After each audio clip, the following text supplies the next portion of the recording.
अस्सलाम वालेकुम नाज़रीन, आप देखते हैं हम हमेशा आवाज़ बनते हैं जो हमारे मुआशरे में हो रहा है और हम एक पॉजिटिव मैसेज डिलीवर करते हैं कि हमारे मुआशरे में क्या हो रहा है, हमारा ज़माना किस तरफ जा रहा है। तो आइए, आज एक मुआशरे की बेटी मेरे साथ मौजूद है, तो आइए इनसे जानते हैं। अस्सलाम वालेकुम। वालेकुम अस्सलाम। अच्छा, मुझे बताइएगा, क्या मामलात ज़िंदगी हैं, क्या परेशानियाँ हैं जिनकी वजह से आप परेशान हैं?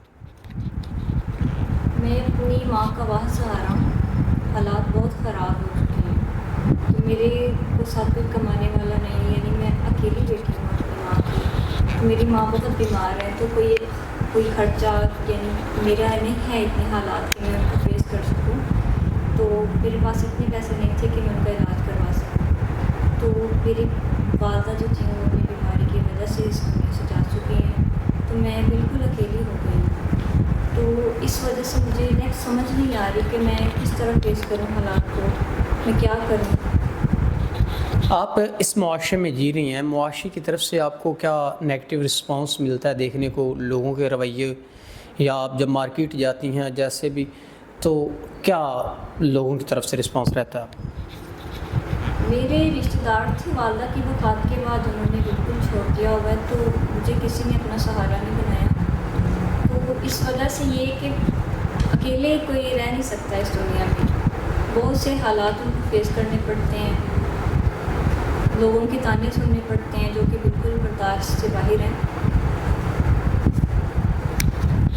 नाज़रीन, लोगों के ताने सुनने पड़ते हैं जो कि बर्दाश्त से बाहर हैं। हकीकत है, इस मुआशरे में ऐसा हो रहा है। खून के रिश्ते भी सफ़ेद हो चुके, और बाकी मामलात में ज़िंदगी में आप देखें, जब इंसान पे गुर्बत होती है तो कोई साथ नहीं देता। तो बहन, अगर इस मुश्किल वक्त में आपको कोई तोहफ़्फ़ुज़ देता है, कोई इज़्ज़त देता है, तो क्या आप उनसे निकाह कर लेंगी? जी बिल्कुल, कोई नेक इंसान मुझसे निकाह करे, मेरी इज़्ज़त करे, मेरी ज़रूरियात पूरी करे, तो मैं अपनी ज़िंदगी सुकून से गुजार सकूँ। नाज़रीन, ज़ना से बेहतर निकाह है, ये हमारा मोटिव है।